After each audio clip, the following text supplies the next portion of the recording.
Hi, everybody. Hi. Here we are. We finally made it. I am live with Don Green. Don Green. Oh my God. Ron Klein. I was just talking about Don Green.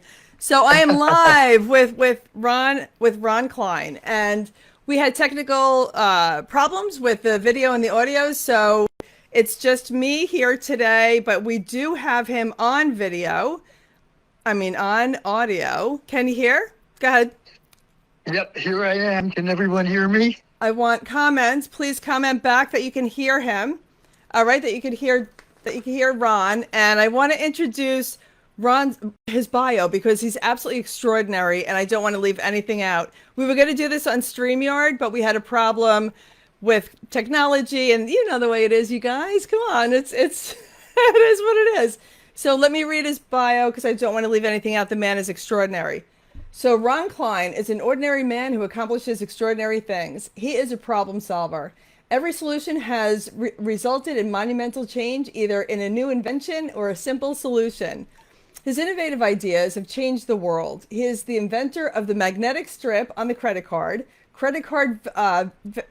validity checking system, and the development of computerized systems for real estate MLS, multiple listing services, voice response for the banking industry, and bond quotation and trade information for the New York Stock Exchange.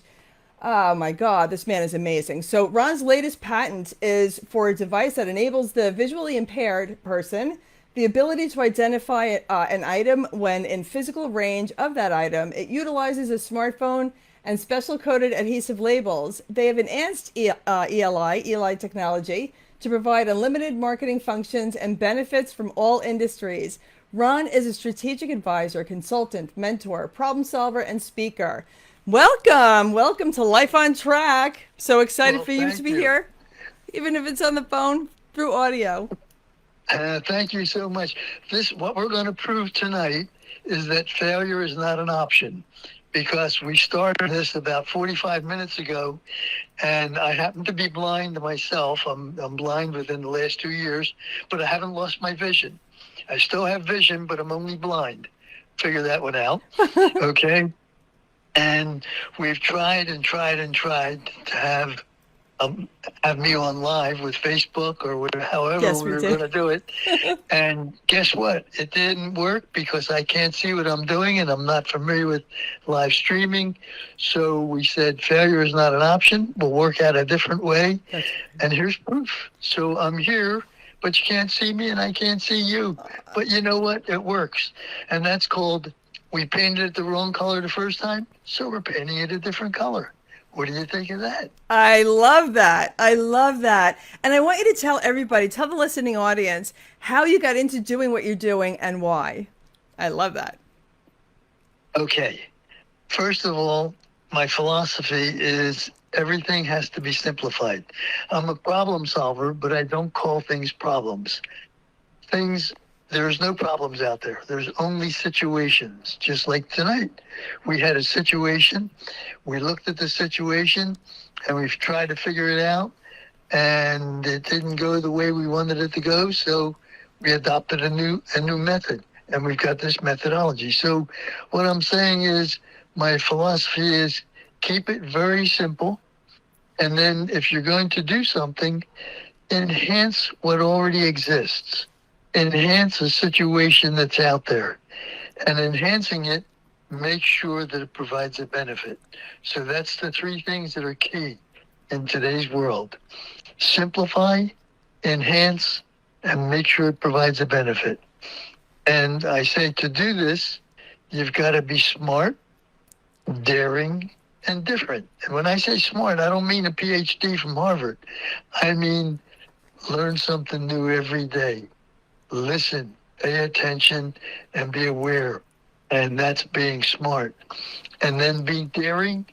Being daring is don't be afraid to make mistakes. It's part of your education. Like I said tonight, if you painted it the wrong color the first time, paint it a different color till it's right. And the last thing is be different. It must provide a benefit no matter what you do. If it doesn't provide a benefit, it's nothing more than just a hobby. So there's my philosophy. The rest is my story, And I think you'll find the story interesting. We'll take breaks in between, but in my story, everything there is just without a plan. I've examined different situations, and with that situation, I said, can there be a challenge in this situation, or do I just fix it? If there could be a challenge, guess what? There's usually a gift behind every challenge. So, any comments, Erin? I love it. I love no comments yet. I put a comment out there. Can you hear Ron on audio? And I tagged Eric Swanson because Eric introduced you and I, which I absolutely love. So what a blessing you are. 88 years old, you guys, if you don't mind me saying. Do you mind me saying your age? Yeah, 88 that's years right. old and still showing up. Still showing up, which is, that's everything in life. Still showing up. And how do you suggest, Ron, how do you suggest that people get out of worry, and get out of, just the problem and get into solution? There's so much stuff going on these days. And, I always focus on the solution. Like, what's the creative opportunity here, as opposed to staying in worry? Now, what do you suggest people do? Well, first of all, there's three things in life that you have to come up with. Everybody has a mission, and that mission is how you earn a living, how you keep yourself, whatever it is. And that mission can grow, it can wean, it can do all kinds of things. It's the journey you take through life to make sure that you eat 3 meals a day, or maybe two. Okay? And then you have a vision. In other words, how far do you take that mission? Right. The thing that's very, very difficult, because anybody can answer the mission question right away, and anybody can answer the vision question right away. What they can't come up with immediately is, what is your purpose? And what you have to do is really think hard as to what is your purpose in life. It doesn't necessarily have to be associated with business. And it took me until mid-age until I realized what my purpose was. And my purpose is, don't ever be a burden. Mm. And it's interesting. I never even thought of that until I got serious about what is my true purpose in life. No matter what it comes down to, I don't want to be a burden. I want to be here to serve. I And I'm love so fortunate because I have such great benefit over so many other people because I'm 88 years old. Sure, I got a lot of broken parts.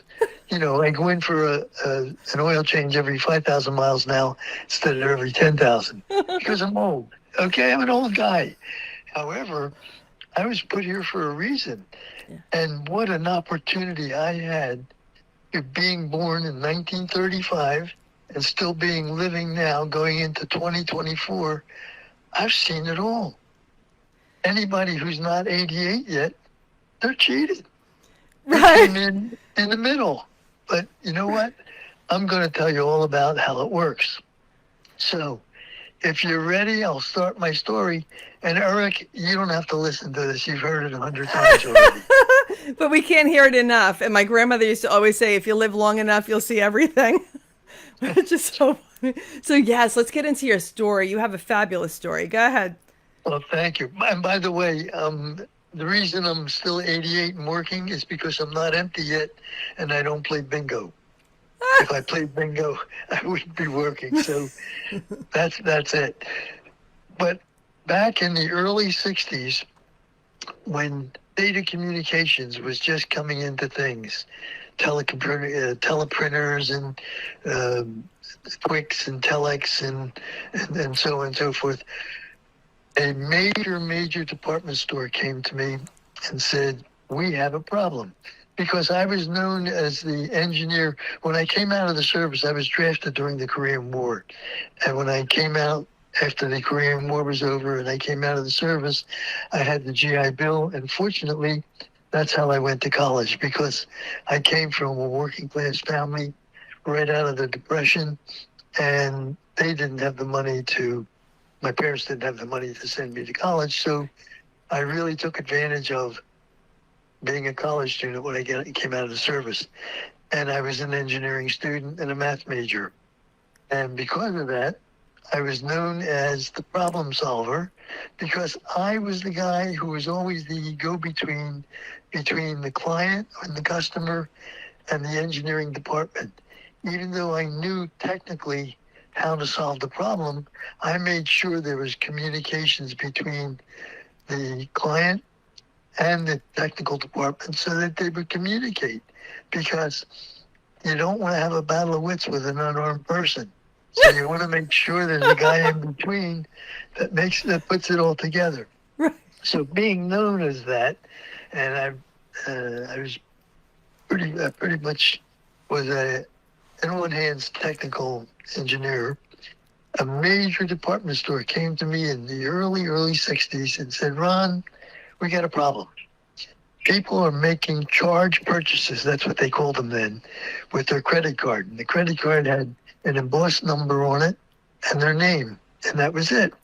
And they said it takes too long to make a charge purchase because the credit card companies give to the merchants every month a big, thick book, a long list of all the negative account numbers that are out there.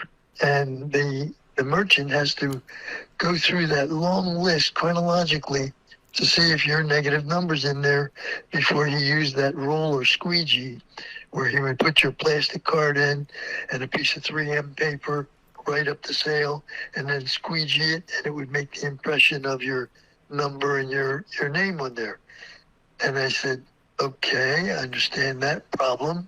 That's a situation. Right. And they said, also, the burden is on the wrong person. It's on the merchant because he's got to do all the lookups. I said, okay, so what you're telling me is it takes too long to make a charge purchase because he's got to do that lookup, and the burden's on him because he's got to do it. So I said, easy solution. I'll take all those negative account numbers that they get every month from these in the big department store, in the big merchant store, and I'll put them in some kind of memory device. And back in the 60s, they had these big magnetic drums that would spin pretty fast in milliseconds. Today, it's nothing. And I said, let's store all those negative account numbers in that big drum, and then run a cable from where you keep that big drum in your data compartment down to a little keypad on the desk, the point of sale, and the merchant would key in the account number, and if it doesn't show up on the magnetic drum, they're good to go. And they said, that's great. That really speeds things up. That's the valid system. However, the burden is still on the merchant. He's got to key in the right number. If he doesn't key in the right number, there's an error. Right. And right around that time, reel-to-reel tape recorders came out. And I said, you know what? I got a great idea. I know the tape recorders, they can record music, they can record voice. If I took a little hunk of the tape and recorded the account number on that little piece of tape, pasted it on the back of the piece of plastic credit card, and then build a little device that mimics the tape reader and make you the motor. You slide that through that little device that mimics the tape reader, and it reads the tape, and it worked. And that was the invention of the magnetic tape on the back of the credit card. That's However, amazing. I made it sound very simple. The patent took 3 years to get through. I patented it in 1966, and it wasn't effective until 69. However, it was 35 pages long. I mean, there was a lot of technical stuff in there. You know, what was the variable speed? Everybody would pass it through at different speeds, and I had to put synchronization in there, et cetera, et cetera. But being the engineer, if I couldn't solve the problem myself, which I had loved doing it myself, I would hire somebody. Right. So if anybody was there with me, they would have done the same thing. It was the simplest challenge I had from an invention standpoint. It was innovation, recognizing what's the problem. The problem is it takes too long to make a charge purchase, and the burden's on the wrong person. Yeah. Right? Yeah. So think about that, audience. Think about that. And somebody mentioned that, made a comment that years ago, if you went into the store, they did like a swipe thing and went through a book, this big book, and going through page to page to see if you were the quote unquote bad guy that didn't make a payment, and it was very time consuming. So, It was very. yeah, yeah. And the interesting thing too was in this world of obsolescence, I did that in 1966, and we released it in 1969. Wow. How in this world of obsolescence did something like that last so long? And the Yeah. reason is it doesn't require energy. The magnetic strip doesn't have any energy in it. Something that doesn't have energy in it doesn't radiate. If it doesn't radiate, no one can compromise it by picking it up with a little scanner standing behind you in line saying, oh, I'll just scan that strip and take the date off of it. They can't because it doesn't power any energy. The little chip now, and we won't discuss that too long, has a little computer chip on it. And what happens is when you energize that computer chip with power, it becomes a little transmitter. Somebody standing behind you in line can compromise that. Huh. You walk around with that in your back pocket or your purse, and somebody comes up with a scanner and touches your back pocket, they can energize that chip and compromise it. That's why they sell these magnetic shield sleeves where you're supposed to put your credit card in it or Oh. wrap it in tinfoil. So, but that's another story. So that's how I got started being an innovator with the magnetic strip on a credit card. I had no idea at the time how many people it was going to affect. All I know was I solved the problem for the major department store. I had no idea it was going to affect billions of people. The guys in the world hate me. The women, I think, pretty good. Why? They're wearing it out. But any questions on chat yet? Well, wait a second. Why did the men hate you? Because their wives use it too much. Oh. Oh, okay. That's hilarious. That's so funny. So, yes, how can somebody tap into their version of extraordinary? So, how can the average person go from extraordinary to extraordinary? That's a question. Okay. It's all attitude. And I have to be honest and say I never really had a plan. I always had a position of solving issues or solving situations as an engineer and communicating with clients and making sure that the technical department's got the answers correct or solving it myself or coming up with some innovative idea. So that was my position, and I really never had a plan. So in the solution that I came up with for the credit cards, then the National Board of Realtors heard about me, and they came to me and said, we'd like you to look at our issue. And that issue, and I won't go into the long story, ended up being multiple listing for real estate. So I Yes. developed that. Yes. Okay. Then when touch-tone phones came out in the early 70s, I figured, geez, I got another great idea that can enhance. Okay, touch-tone phones are terrific. What can I do to enhance it, make it better, and provide a benefit? Well, I said, if I can connect that with data communications or just a telephone line into the banking computers and touch tone in your account number, then I can convert the computer's information to an authorized signal on a drum, a magnetic drum that has verbal syllables in it, and turn it into voice response. So that's why when I first invented that in 1967, it sounded like this. It was mechanical, and then I synthesized the voice. Which is brilliant. I mean, I don't even know how you think about. I know you have a background in engineering. Yeah. Hold 1 second. Sure, I sure. have something that's a little bit of a problem, and I'll be back in a minute. Yes, It's a yes. little bit of an emergency. Hold Oh on. no, go. Take your time. All right. So Okay. Ron has a little bit of an emergency. I love his work. I love this man. Eric introduced me to him a few years ago, and it's an honor and a pleasure to know him. And you want to talk about serendipity, while he's taking care of the emergency, as you guys know, I've been working with Proctor Gallagher, and we literally just launched one of the most exclusive, most incredible coaching programs on the planet called the A-List card. And I booked this call with Ron months ago, and we just launched the A-List card with Proctor Gallagher just this month, so it's serendipitous that I have my friend Ron, on the line here for this interview at the same moment that this month that we launched, Proctor Gallagher's, like I said, most elite of the elite programs, the A-List program. And we have three levels. We have bronze, we have silver, and we have the black card. Just like the American Express black card is the most exclusive credit card on the planet. We have Proctor Gallagher, we have the A-List black card as well, which is all inclusive. It has over $200,000 worth of programs in it for $18,000. You can get into this with the bronze card for $7,500. It's just absolutely incredible. And for corporations, you guys know I love my corporations. And we now just built out the corporate card, where it's a membership thing for corporations. So if any of you are interested in this, DM me, because it is extraordinary. It's brand new. The programs are not brand new. The programs are time tested. It's Bob Proctor and Sandy Gallagher. Been around forever, but it's just now the keys to the vault, and it's just absolutely amazing. And like I said, for corporations, for you guys, and Greg Berkowitz, call me, because my friend Greg has one of the biggest real estate companies on Long Island, with Berkshire Hathaway.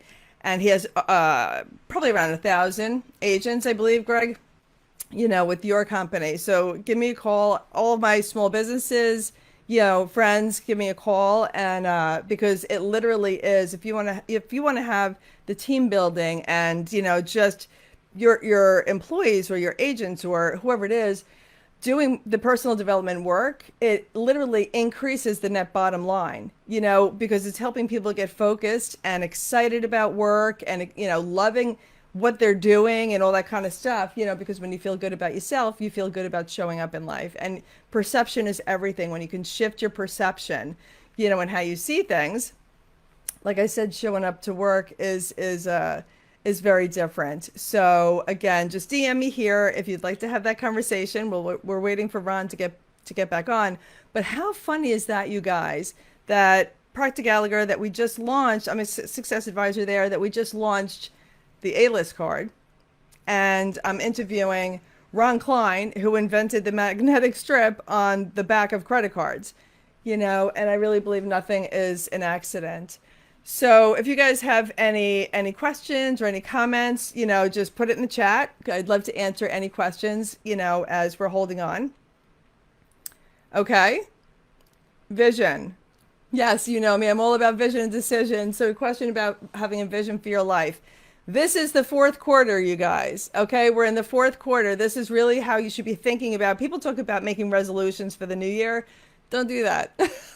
Actually, I'm not going to tell you not to do resolutions. But what I'm going to tell you is what's even better than resolutions is having a vision for your life. So goal setting it works, and it's stickability, when you have goals rather than just resolutions. And the bigger picture, even above having goals, setting goals, is having a vision for your life. That's the umbrella. So then the goals you set will be in line with that ultimate destiny, because the decisions you make throughout the day will be in line with that ultimate destiny. And you know me, I'm all about vision and decision.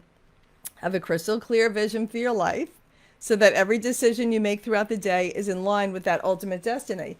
We just got through with Proctor Gallagher. We just got through a 3-day event called Blueprint to Abundance, and everybody's got abundance. Like in your lane, it's all a matter of choice, what we choose to think about, right? If we're thinking about what we don't have and we're in fear or lack and scarcity, then that's what you will live out, because what we think about, we bring about. But there's a choice. You could switch your perception back to perception and think about what you do have and be grateful for what you do have. So more will come. More can come.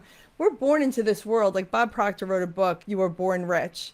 And it's a fact. You were born rich. Everybody was born with their God-given gifts. Everybody's got their lane. I would say stay in your lane. I actually had the URL years ago, stayinyourlane.club, when we were doing Clubhouse back, a few years ago. But you're born into this world rich with health and wealth and relationships, and you're a clean slate, and it's a matter of what are we creating? Are we listening to people that are negative and are we taking that on as beliefs? Because from birth to eight, we're a sponge, we're an open funnel for the subconscious mind to take on the beliefs of what are those before us, our parents and our grandparents and everything else, tell us, and then we live that out for a lifetime based on the subconscious. And most people don't even realize it. Most people on the planet, they know about the law of gravity, right? Everything hits the ground. They know about the law of gravity, and we live in harmony with gravity. But there is living in harmony with universal law, spiritual universal law, the law of vibration. The law of attraction is secondary to the law of vibration. So what are you willing to do, for decisions in your life to be able to live your best life? And it all starts with a vision. And Ron Klein has had amazing inventions, and just amazing. I mean, think about it. The magnetic strip on the credit card, what he did with MLS for real estate. And I have a lot of real estate people, friends, that I'm friends with. And just everything that he's done from the stock exchange and the banking system, and a brilliant, brilliant man. But I'm back, by the way. ooh, Can you hear me? okay. He's back. I'm so excited. Okay, so My apologies. I'm so sorry, but this was really a data emergency, and I had to get it out really fast. is I'm everything sorry. okay? Is it? Everything's fine. Oh, Everything's good. fine. It was information that had to be gotten out in it by a certain time. Okay. Anyway, Okay, thank you. it gave everybody a breather because I was hoping I wasn't putting anybody to sleep. No, and I was telling them the funny thing. You want to hear about serendipitous, being serendipitous? Yes. You and I have been friends for a long time now, and I booked this call with Yep. you a couple of months ago, right? And I was excited to bring you on. And with Proctor Gallagher, we literally just created, it's called the A-list card. And we have bronze, silver, and black, and like the American Express black card, the most elite. These are three different levels of coaching. And so I was just telling them the irony that we're on the phone talking about you inventing the magnetic strip. It gave me a second just to speak about what we just launched at Proctor Gallagher, which I love. I love Ron. So anyway, it was so funny how we just launched literally the bronze, the silver, and the black card for coaching, and for now for corporations and everything else. And it's so exciting. But let's get back to you. And everybody can DM me if you wanted more information about that. Let's get back to you. And Okay, so let's see. I left them where we did the banking thing, right. and that was the use of a touchtone phone in banking. Of course, I'm not too proud of that one because that's so annoying, that voice response. Sometimes I just don't want voice response. But however, that's where it all started back in 1967. That's So amazing. what I was was 1 year happening old. I was one. Go ahead. what was happening is, and it's interesting, you can come up with all kinds of data with the touchtone phone because every time you push a button, it's actually two tones mixing together. So it's interesting. Oh. So if you can hit the button one time, it could be the number. If you hit it twice, it could be A. If you hit it three times, it could be something else. And it's pretty interesting. So the touchtone phone became a pretty active device for input before we came up with other goodies for data communications. But anyway, so all during this time as my company was growing, and I took you through a shortcut, my company was growing, and in those days, the word software had never been invented yet in the late 60s and early 70s. Wow. Everything was done with hardware, transistors, resistors, capacitors. So what I needed to build things, we were building things with what they called flip-flops. Everything was a 1 and a 0. It was digital. But you had to do that with little electronic circuits.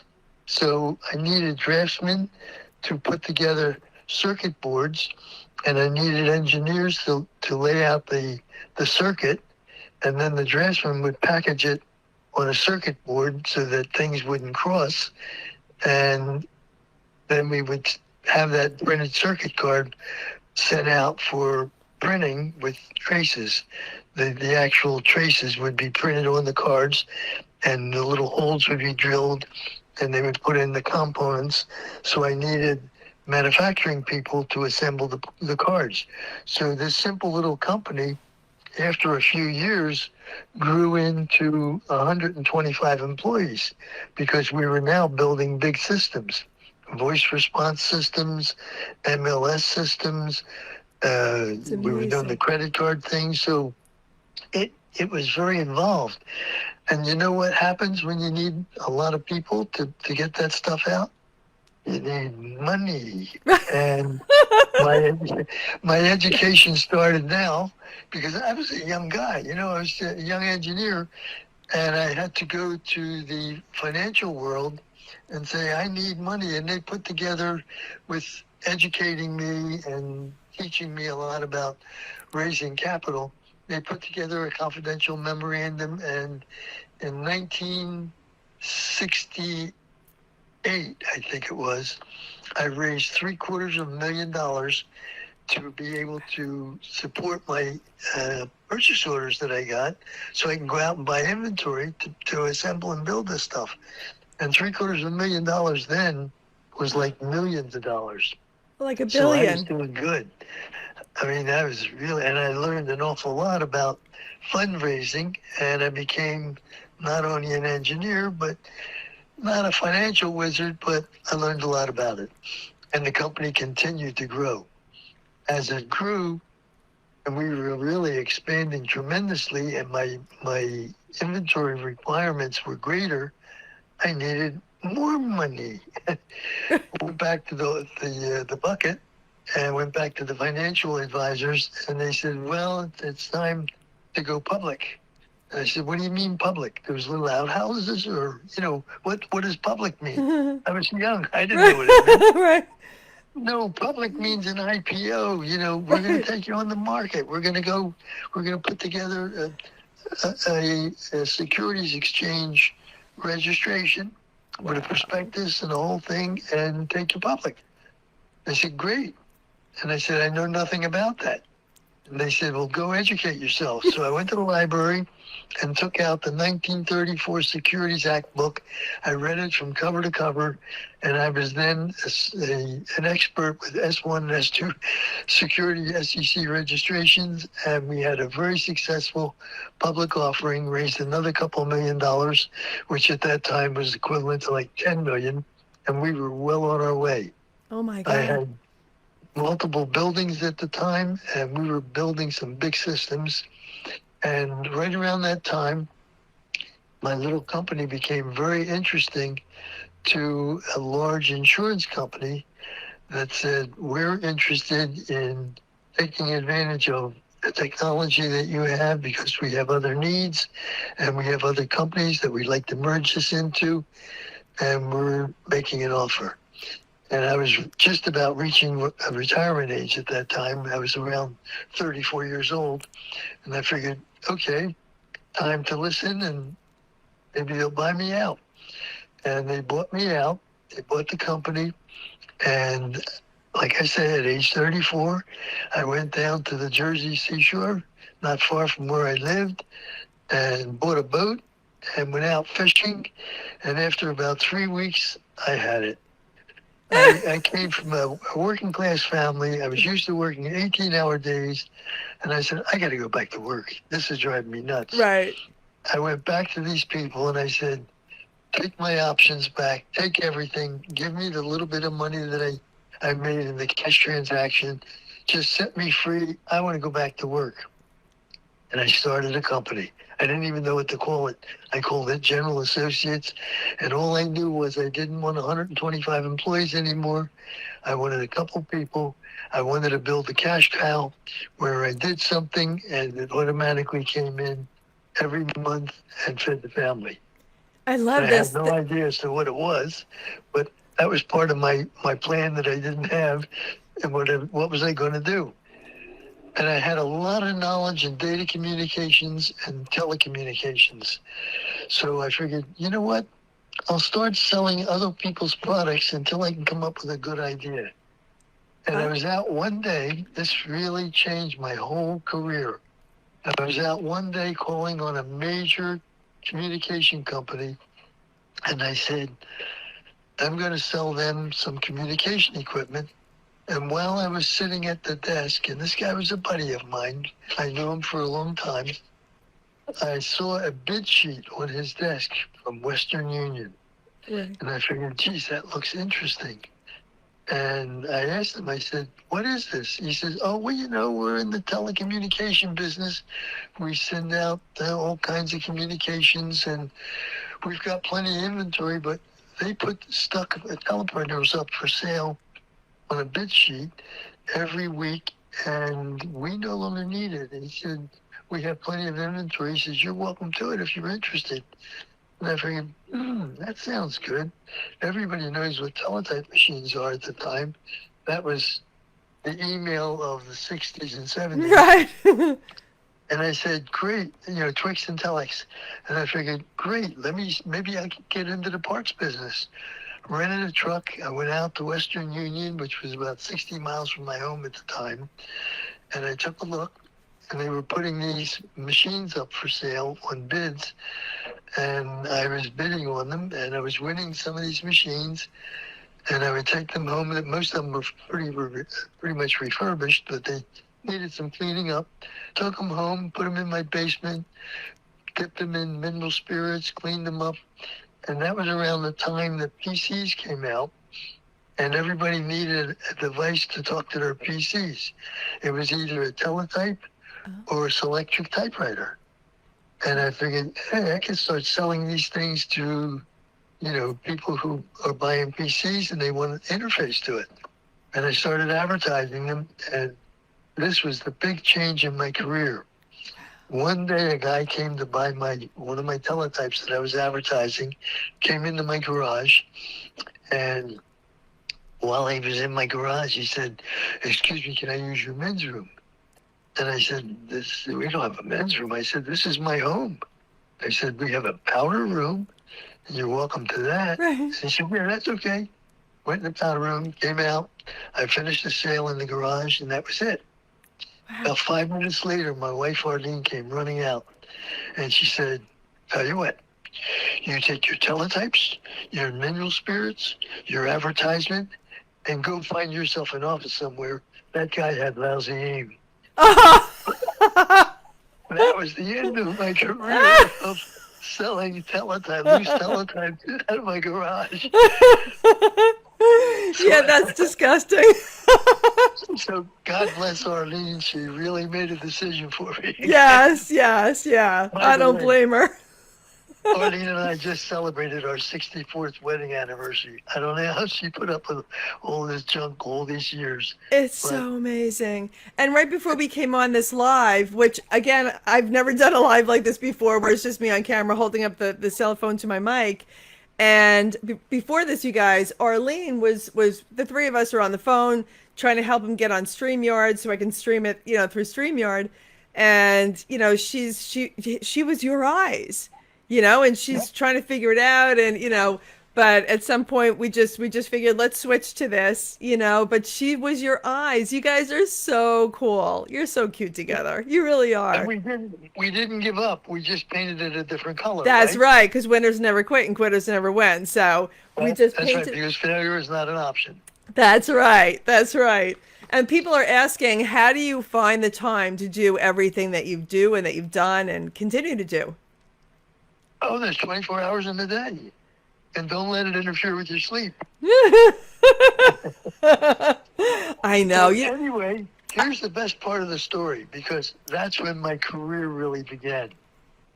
Arlene threw me out of the house.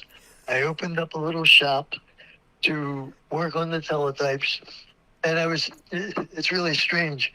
At that time, I knew an awful lot about the teleprinters, because what they were it was the email of those days. And that's what I had mentioned before. Right. And right around that time, I was doing a lot of conversion work for the deaf and the blind. I was taking the paper tape punches that came with the teletype, and instead of punching out the codes for the things that it was typing, I would punch it out in Braille, and so that a blind person could actually feel the tape coming out, and they Oh. would know what it was saying on the printer. Oh, Because I wow. love to help those folks. Oh. And then the other thing I was doing was I was building little acoustic couplers so that the deaf would then send printed messages over the lines without actually hearing or talking one back and forth. So that worked out pretty good. Yeah. In one of my trips back to Western Union, they had come up with a bid sheet for 12,000 old teletypes that was used by the communication companies, the RCAs and the ITTs, and they were used in telecommunications on battleships and major entities. And they put them all up for sale because they were going in the satellite business. And this was one of the big mistakes I made in my life. I figured, wow, everybody has manuals on the parts on those things. I could take these old machines, strip them down, and sell the parts for 50 cents on the dollar and be the largest parts distributor for teletype printers. And it was a big thing in those days. Right. I bid on those machines, pennies on the dollar, and I figured, I got to win these things. And I found out I was the only bidder. Nobody Wow. else bid on them. There Really? were 12,000 machines. I figured, something doesn't smell right. I found out 4,000 of the machines were in a warehouse close by, about 60 miles from my home. The other 8,000 were all over the United States. Wonderful. And then they sent me a note. You know, Ron, you won all these machines and you have to take possession of them in 30 days. Oh my 30 God. days. Oh my God. My little shop was a garage shop. Where am I going to put these Right. big machines that weighed 1,200. hundreds of pounds each? Yeah. So I figured, now I really have a problem. This is a big problem. I Yeah. love the 4,000. That's good enough. I can't afford to take possession of 8,000 machines that are in Dallas, California, Texas, everywhere. Wow. So what did I do? I used my head and I said, call the junk man. I called the junk man and he said, looks like you got a problem. You know, they had printers, keyboards, paper tape punch, paper tape readers, big steel cabinets. Most of these machines, a lot of them were being used during the Second World War on battleships for communications back and forth to the Wow. mainland sites. Right. He said, well, let's take a look in the bottoms and see what's going on in the bottom of these machines. He opened them up and they were loaded with hundreds and hundreds of printed circuit cards that made them work. Okay. And he said, guess what? All these printed circuit cards, they were made in the late 50s and they're all with gold traces. He said, because when they were used out at sea, they didn't want the traces of the printed circuit cards to rust, normally the tin over the steel, and they made them with gold, and gold was so cheap then, it was like $35 an ounce. Wow. They made it with gold. He said, we can take all those gold circuit cards, submerge that into a cyanide bath. The cyanide will eat the gold salts off, surface it to the top. We do an assay on that, and let's split the gold. We'll go 50-50. Oh my God. We were fat in cash. Ah! We made so much money on that, so we turned a big problem into a gain. That's And I said, amazing. fantastic. And I said, oh, wait a minute. Now we've got 8,000 pieces of junk that don't even have electronics in it. Now what are we going to do? Scrap He said, metal. well, this was the junk man. He Right. said, I discovered that the cabinets that all this is in, there's so much chromium into the steel of the cabinets. Right. He said the chromium is very valuable, and there's a foreign car, I won't mention the name, a foreign car that just introduced its car into the U.S. in the early 70s, and they're having a rust problem with their steel because they don't have enough chromium in it. He said, let's gift it to them. They'll send over their ships, load up all these 8,000 machines on their ships, wave goodbye to it, and we just solved a major problem. That's And that was it. amazing. That's amazing. It's a I mean, like, you want to talk about problem solving? You're the What is that grandfather of called? possibility and the grandfather of problem solving. It's just incredible. Okay, now Incredible. here, if we haven't put everybody to sleep yet, here You know, comes the best part of the story. oh my God. Don't forget, this all came about with a bid sheet on a guy's desk that he didn't want anymore. Right. Okay. Right. Right. So now I had 4,000 machines in a little house, a little garage shop, and I hired a guy to make repairs on those machines and pull them apart for parts and then resalvage some of the good ones. And we were selling them to RCA and ITT, and it was all profit. I mean, it was fantastic. I had myself a little business going. And Well, about look 3 months later, I get a phone call, and it was from the New York Stock Exchange. And they said, "Are you Ron Klein?" I said, "Yeah." "Are you the little company in New Jersey called General Associates?" I said, "Yeah." yeah. And they said, "Well, we called Western Union because we're expanding our trading floor." This was early 70s. Right. "We're expanding our trading floor." And they had 273 special wall mount teletypes that we use as inquiry stations on the trading floor. And we need those teletypes. Right. And they said, we sold them to a little outfit in New Jersey called General Associates. And they said, "Are you interested?" And I said, "Interested? I'll give them to you for 2 years on a full payout lease, so you don't even have to come up with the cash if you give me a maintenance contract to take care of them." And they said, "Absolutely. We don't want to take care of them." Wow. That put me in the maintenance business at the New York Stock Exchange, taking care of 200 of these teletypes, of which I used 73 of them as spares. We were in the maintenance business. I hired a guy up in New York to go to the New York Stock Exchange every day. I would go up there every day, back and forth. Right. I would take the ones that crapped out back to the little shop. They would fix them up, and I'd take them back in the morning. And my guy up there would load them back in. New York Stock Exchange gave him a two-way radio. He was on the trading floor. If there was a problem, they'd radio him. He'd run to that location, swap out the printers, boom. We had a wonderful business, and I was in the maintenance business, charging $55 a month, which was good money at that time, Right. for each one on site. Plus, I was getting paid on a full payout lease for 2 years on machines that I owned for nothing. It's extraordinary.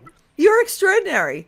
You are extraordinary. I know you always say no, I'm an ordinary man, but you are extraordinary. I was working for E.F. Hutton in the 80s, the mid 80s. Right. And I remember because we used to wire, I was working for the unit investment trust department and we had wiring and all that kind of stuff. And I remember when the Wang came out. Remember the Wang? Sure. I mean, but it's life is so funny. I've in my life, I later on have just came across a lot of people that I've just was so impressed by back then, when I was a kid. And now I know you're one of them. Well, you know what, Aaron? It was seeing what's in a situation, Right. examining that situation, and say, wait a minute, this situation can be a challenge. And I know behind every gift, behind every challenge, there's got to be a gift. Yeah. Take advantage of it. But here's the best part of the story. Here I am, big deal, Ron Klein. They thought I was IBM. I was nothing. I was a garage shop guy. I'm on the New York Stock Exchange trading floor every day, walking around like a big deal, watching. And I see that by the end of the day, they had paper piled up as high as people's knees because they were using Mark Sense cards to mark. Everything was paper transactions. Right. Yeah. Oh, yeah. Vacuum pipes. With Carbon copies. Yeah. Carbon copies. And I said to these people, I can automate so much of this stuff. I can make you program trading with little PCs and so on and so forth. And they said, really? We have an engineering department. They do a lot of stuff. I said, but they're not moving. They're not doing anything. I said, I can do it in weeks. And they said, all right, here's a purchase order. Let's see you do this, this, this, and this. And I was making everything happen. Wow. And they said, fantastic. And then by 1983, I was on the bond trading floor, and they had their equities trading automatically, okay, upstairs. Right. But the corporate listed bond trading floor was still an auction market. And I see these guys putting up their hands and back and forth and screaming, and they're on telephones. And I said, what the heck are they doing?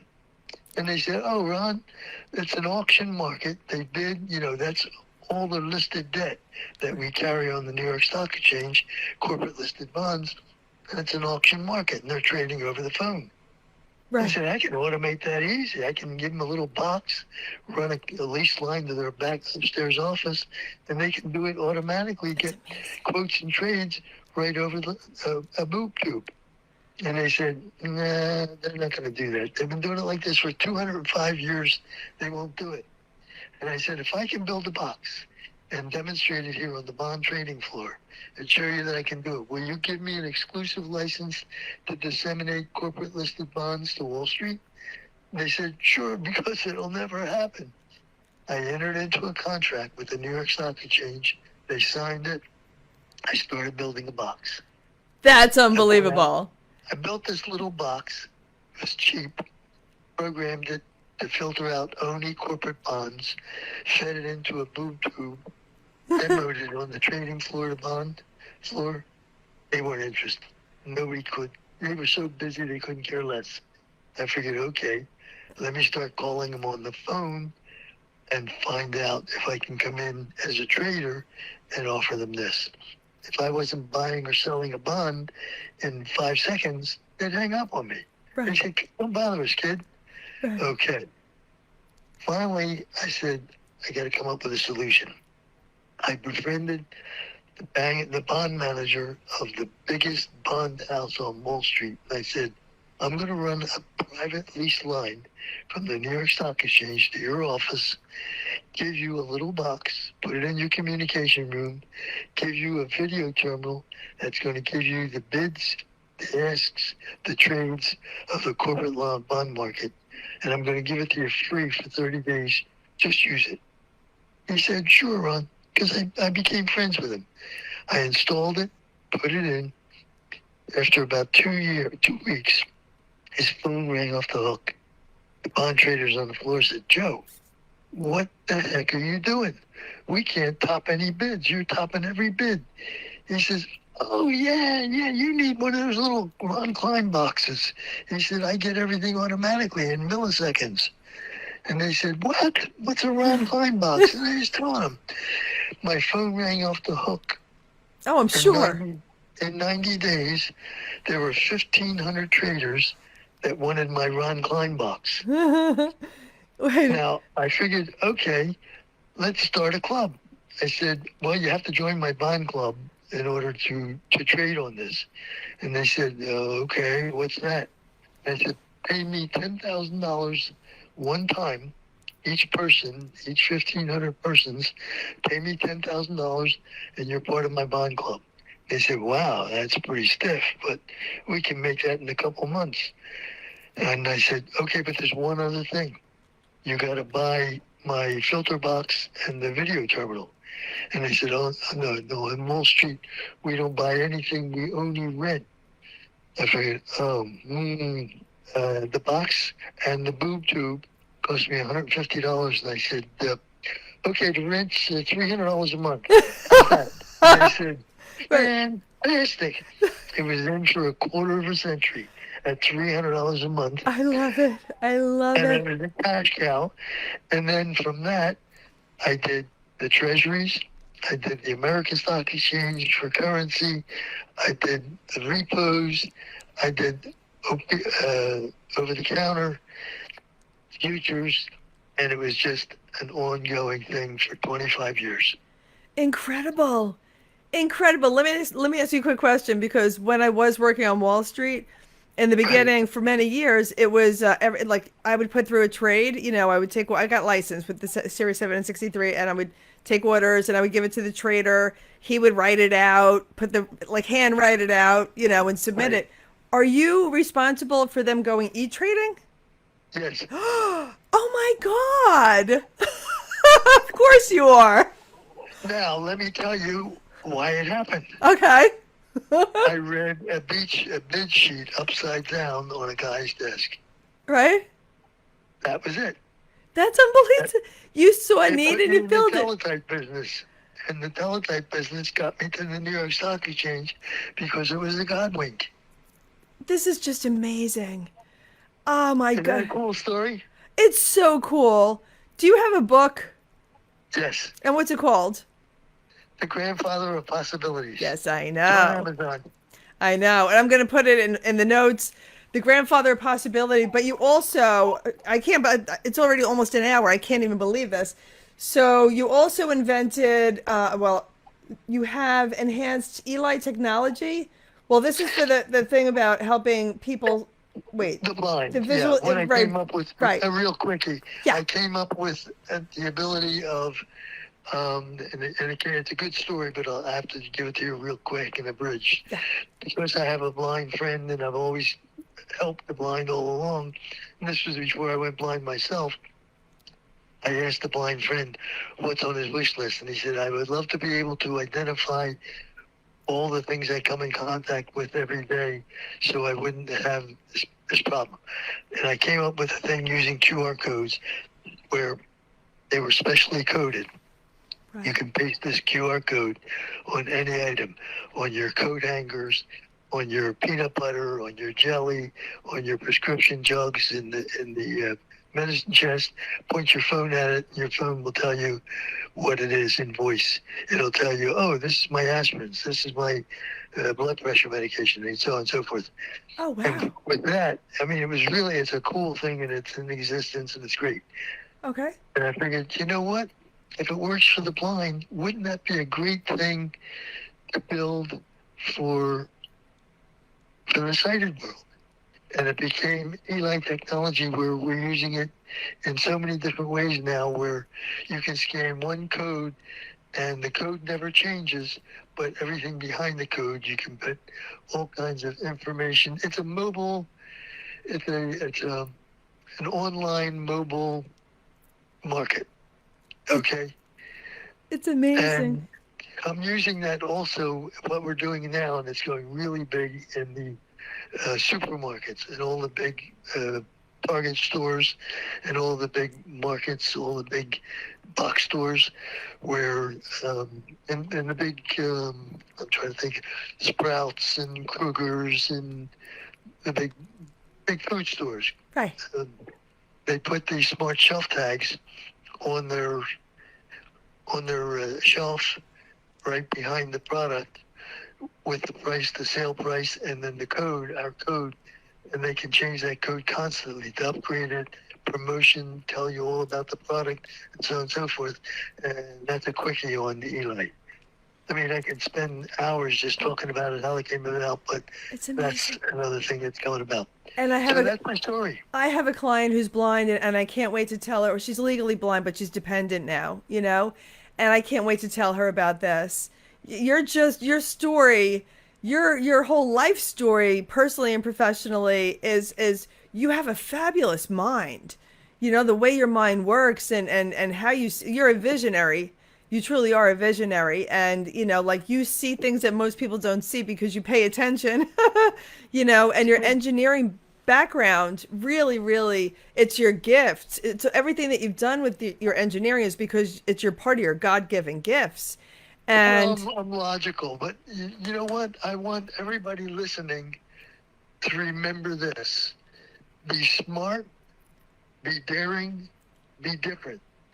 And remember, smart is learn something new every day. Not just something that you think might be interesting, but learn everything new, something new every day. Even if it's just paying attention, listening, and say, wow, that's pretty interesting. Now, if it really interests you, study it, dig into it, Google it. But learn something new every day. The other most important thing is, if you're not making mistakes, you're not getting educated. Making mistakes is part of your education. Remember, if you painted the wrong color the first time, do like what Aaron and I did today. We painted it a different color. Failure is not an option. that's And the right. last thing, it must provide a benefit. Be different. If it doesn't provide a benefit, it's a hobby. Smart, daring, and different.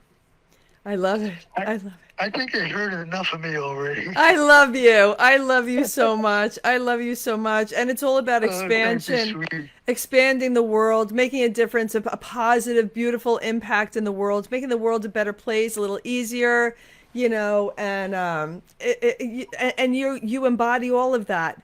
You embody all of it. And I want everybody to really take the time, quiet the mind, and tap into your God-given gifts to make this world a better place.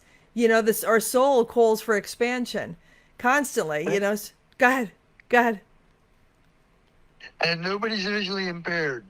They happen to be blind, so what? It's Right, just a broken part. They're not right, visually impaired.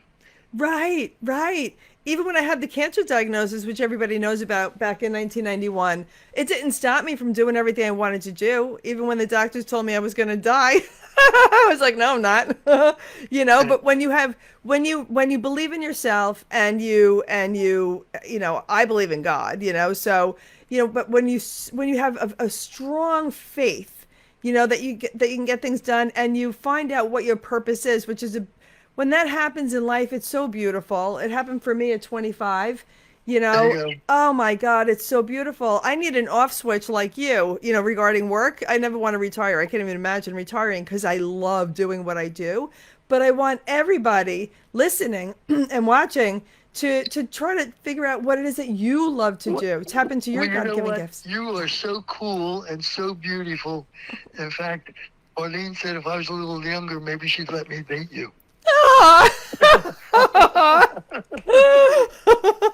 You are so cute. You're so cute. I remember being on a Zoom last year with you, with Eric's crowd, and you sang "Happy Birthday" to me. It was my birthday, and I Oh, was like, happy birthday. not today, Wow. not today, not today. Back, it was last year in March. My birthday's March 9th, and you were on a Zoom with us in one of Eric's Oh, that's groups. right. That's right. I And remember. you sang I happy birthday. I remember. was like, you're so cute. You're so cute. You're so brilliant. You're so good. You're a great man.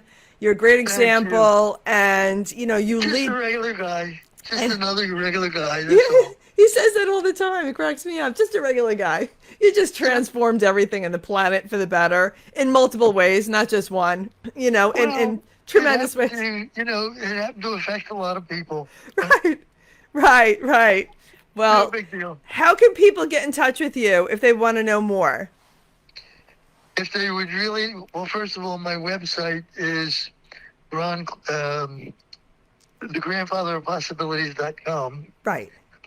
Okay. Yes. And my telephone number, they can call me on the cell if they really are interested. It's 941 374 5739. I love Call it. me, though, if you really have something that challenging. Right. Please don't call him if you just want to say hello. Like, Yeah, call don't him. call me in the middle of the night. No, don't do that. Don't do that. Have Yeah. respect. Have respect. You're so generous. You're generous with your time. You're generous with, having your heart always open, and it's just incredible. It's incredible. And this is the first time I've ever done a Facebook Live like this. And I keep looking at the phone like I'm talking to the phone and then looking at the screen. But it was a lot of fun. It was just so insightful, and you've been a massive asset to my Life on Track series, and everything is about having your life on track personally and professionally. If your life is on track professionally, but your personal life is suffering, you got to work on that, right? And vice Correct. versa. You want Right. you want to make sure you're living a whole life. And you can incorporate some seasons, family needs more attention, some seasons, work needs more attention. Don't buy into the whole 50-50 thing. It's not a thing. But bring them together. Bring your personal and professional life together. Talk to your kids about your day, and the good things about your day and what you're working on, and just bring it all together. So thank you so much, Ron Klein. Oh, Thank, you're welcome. thank you so Now, much. the interview, do you tape this or does it get taped or? Well, right now it's a Facebook Live, so I'm going to go Right. back and yes, I'll have a recording of it, and then Good. I'm gonna send it out. I have like 20,000 people on my email list. I'm gonna send it out to my Cool. email list, and share it all over my social media, And yeah. So I'm gonna get it out as best I can. You're the best. You're the best. And I also want Thank you, people also sweetheart. I mentioned with Thank the you. oh, it's my pleasure. And It, when you had the emergency, I mentioned about Proctor Gallagher's A-list card. So I want people to make sure you get in touch with me if you'd like more information on that. It's like I said, it's one of the most elite coaching programs. Proctor Gallagher is in every country in the world. One of the number one coaching companies, most influential coaching companies in the world. It's Bob Proctor and Sandy Gallagher, and I'm blessed to be a part of the team now. And nice. just and it's just like this new thing. I'm so excited about this because it's also designed for corporations as well. So, email Well me. deserved. Yeah, Yes. well deserved by you. Thank you. Thank you. Thank you. So you can email me at info@erinlay.com for more information about Okay. that. And I have a flip book and you can go through the whole thing, peruse it. Thank you so much, Ron. It's been an honor and a pleasure to have you. And I'll talk to you soon. Thank you. It's been fun. I'll talk to you soon. Take care. Thank you, sweetie. I love you. Bye bye. Bye bye. Bye Bye bye. bye. Love you. Okay, everybody, that was absolutely extraordinary. Again, my first time doing a Facebook Live with a guest on my cell phone, talking into my mic, into my Yeti mic. So I hope this was helpful, and I love doing this. I love just sharing, our insights and with my friends and my colleagues, and just to make this world a better place. We have a servant's heart, and that's how I live my life. So again, if you'd like to contact me, you can go to my website, erinlay.com, or you can email me, or better yet, DM me here on Facebook. And I look forward to touching base with you and connecting with you, and we'll have a call. We can hop on a Zoom. I'm connecting with people all over the world, and I just love getting on these calls. For people that are serious about really wanting to bring your life to the next level, you want to up-level your life, you want to up-level your business, I'm here for you. All right. So have a wonderful day. Have a magnificent day. And always remember to live onward and upward. Love you.